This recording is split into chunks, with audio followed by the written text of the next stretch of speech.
நம்ம ஒன்னொன்னையும் பார்த்து பார்த்து ரெடி பண்ண கேக்க இந்த நிலைமையில பார்க்கும்போது நம்ம மனசு எவ்வளவு கஷ்டப்பட்டிருக்கோம், கஸ்டமருக்கும் எவ்வளவு வருத்தமா இருந்திருக்கும். இதுல நானும் ஒரு தப்பு பண்ணிட்டேன்.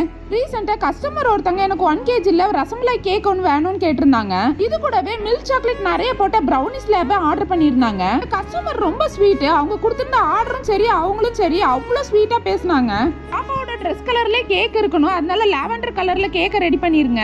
அவளுக்கு யூனிகார்ன்னா ரொம்ப பிடிக்கும், அதனால யூனிகார்ன் தீம்லயே கேக்க ரெடி பண்ணி கொடுத்துருங்கன்னு சொன்னாங்க. அவங்க கேட்டிருந்த கலர்ல கேக்க ஃபுல்லா ரெடி பண்ணி இது கூடவே ரசமலாயை நிறைய கேக்கு மேல வச்சு விட்டுருங்கன்னு சொன்னதுனால அதையும் ரெடி பண்ணி கரெக்டா வச்சு விட்டுட்டேன். இவ்வளவு பார்த்து பார்த்து ரெடி பண்ண கேக்க கஸ்டமர் டெலிவரி ஆப் மூலமா சென்ட் பண்ணிருங்கன்னு சொன்னாங்க. நானும் நல்ல பெரிய பாக்ஸா போட்டு பக்காவா பேக் பண்ணி தான் சென்ட் பண்ணி விட்டேன். டெலிவரி பர்சன் வரும்போது கூட ஒரு 4 வயசு குழந்தையும் கூட்டிட்டு வந்திருந்தாங்க. அப்பமே அந்த டெலிவரி பர்சனை வேண்டான்னு சொல்லிட்டு வேற டெலிவரி பர்சனை நான் புக் பண்ணிருக்கணும். இதை பண்ணாம விட்டது நான் பண்ண பெரிய தப்பு.